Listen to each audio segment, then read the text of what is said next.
Number তো আগেই বলেছিলাম মুসলমানরা তেজপাতা। এই রাজ্যসভার তালিকাতেও প্রমাণ হয়েছে মুসলমানরা হচ্ছে মমতা ব্যানার্জির কাছে তেজপাতা। কৃতজ্ঞতা তার ঋণ শোধ করলো। আপনার সারদার যে ডিভাইস নষ্ট করে দেওয়া থেকে শুরু করে কত কাণ্ড করেছেন, তার ঋণ শোধ করলো। আরেকজন তো বিনীত গোয়েলকে বাঁচিয়েছেন না, অভয়ার ধর্ষণ খুনের পরে বিনীত গোয়েলকে বাঁচিয়েছেন। কলকাতা হাইকোর্ট থেকে মামলা সুমোটো সুপ্রিম কোর্টে টেনে নিয়ে গিয়ে এরা এইসব অপকর্ম করেছে, তাই পুরস্কৃত হয়েছে।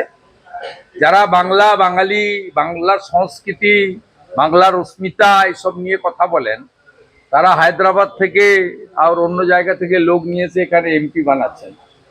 বাংলা দেখছে। আগেই বলেছিলাম মুসলমানরা তেজপাতা। এই রাজ্যসভার তালিকাতেও প্রমাণ হয়েছে মুসলমানরা হচ্ছে মমতা ব্যানার্জির কাছে তেজপাতা।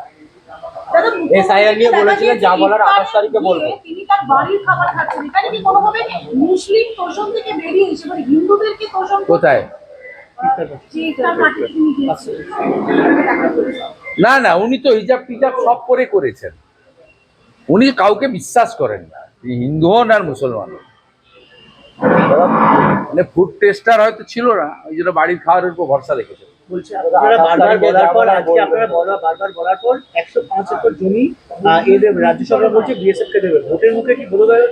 হাইকোর্টের অর্ডার, উনি দিতে পারবেন না, ভালো করে জানেন। অমিত শাহজি বলে গেছেন বিজেপির মুখ্যমন্ত্রী 45 দিনের মধ্যে সীমান্ত সিল করে দেবে।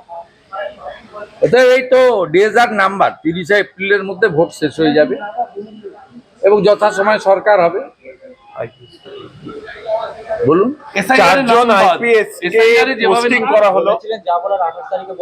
প্রচুর নাম বাদ যাচ্ছে এবং তাতে তৃণমূলের তরফে বলা হচ্ছে একেবারে মুসলিম জেলা থেকে বিজেপির নির্দেশে বাদ দিচ্ছে।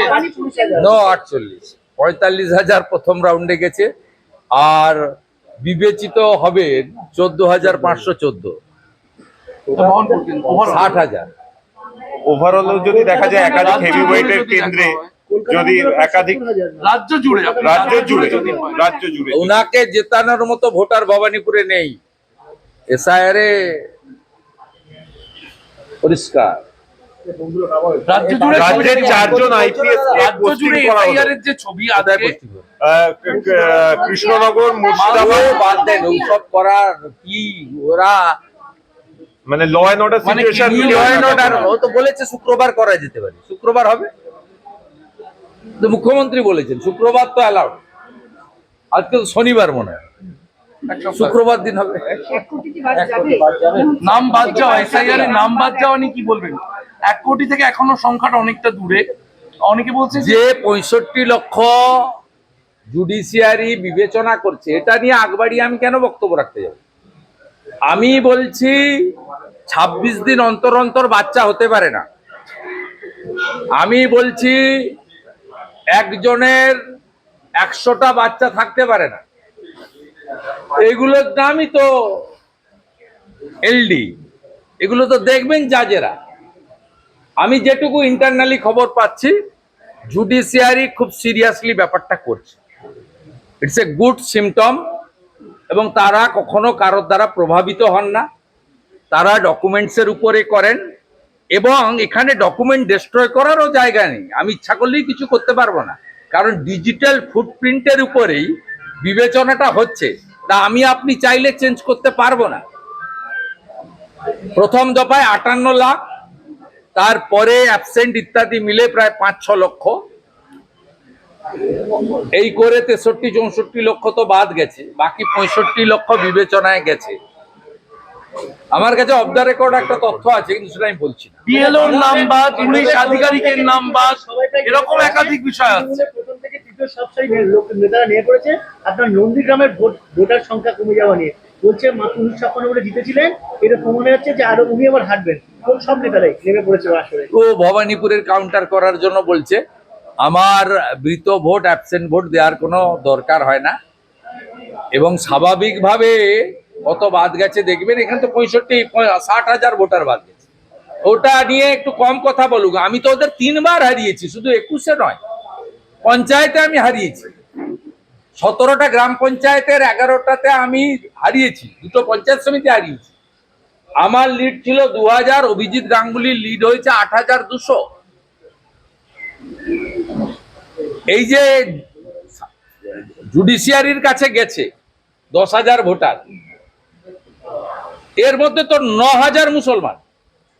বিএলও বিভিন্ন এ বাঁচাবে এদেরকে? বিএলওরও নিরাপত্তাহীনতায় ভুগছে। বিভিন্ন বিএলও নামবাদ, পুলিশ আধিকারিকের নামবাদ, তারা বলছেন আমরাই এসআইআর করছি, আমরাই সেখানে এখনো এর পদবীর ভুল আছে, এই আছে। এর জন্য দায়ী মমতা ব্যানার্জির নিয়োগকৃত বিএলও এবং ওরা এরাই জটিলতা করেছে। এদেরই নিষ্পত্তি করে দেওয়া উচিত ছিল মাইক্রো অবজারভারের অ্যাডভাইস নিয়ে। বিএলও কে অ্যাপয়েন্ট করেছে? রাজ্য সরকার অ্যাপয়েন্ট করেছে। বিএলওরা ভুল করেছে, তার দায়ভার তো রাজ্য সরকারকে নিতে হবে। আর এই রাজ্য সরকারে তো সবাই ল্যাম্প পোস্ট, একটাই তো পোস্ট মমতা ব্যানার্জি, সবাই জানে, এভরিবডি নোজ। অশান্তির আশঙ্কা করছেন যেভাবে নাম বাদ যাচ্ছে। বিএলওরও নিরাপত্তাহীনতায় ভুগছে। বিএলওরও নিরাপত্তাহীনতায় ভুগছে বিভিন্ন জায়গায় যেখানে নাম বাদ গেছে। না, নাম বাদ গেছে, আবার কিছু বিবেচনায় আছে। বিবেচিত লোকেদের তো এক্ষুনি ধরে নেওয়ার দরকার নেই। তবে আমি যেটুকু শুনেছি, গতকাল শুক্রবারের প্রেয়ারের পরে ইমাম সাহেবরা পুলিশের অনুরোধে বা চাপে সব জায়গায় বলেছেন আপনারা কেউ ঝামেলা করবেন না, আপনাদের বিষয়টা দেখা হচ্ছে। এটা 1 নম্বর পেয়েছি। দ্বিতীয় পেয়েছি, কোচবিহারের তৃণমূল নেতারা বাংলাদেশি অবৈধ অনুপ্রবেশকারীদেরকে আশ্বস্ত করেছে ভোটটা এবারে দিতে পারবে না তোমরা, কিন্তু ভাতাটা আমরা বন্ধ করছি না, ভাতাটা চালু থাকবে। তারা বলেছে আমাদের ভোট দেওয়ার দরকার নেই, ভাতাটা চালু থাকলেই হবে।